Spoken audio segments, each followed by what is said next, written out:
Hey friends, welcome back.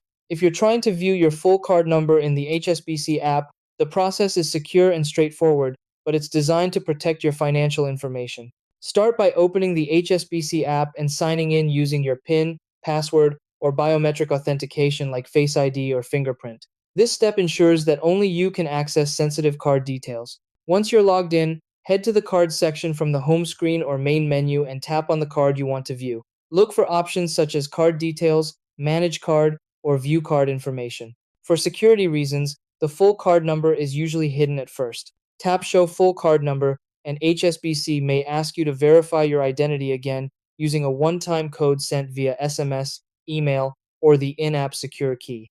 After verification, your complete card number, expiry date, and CVV will appear on the screen. This feature is especially useful for online purchases or when adding your card to digital wallets like Apple Pay or Google Pay.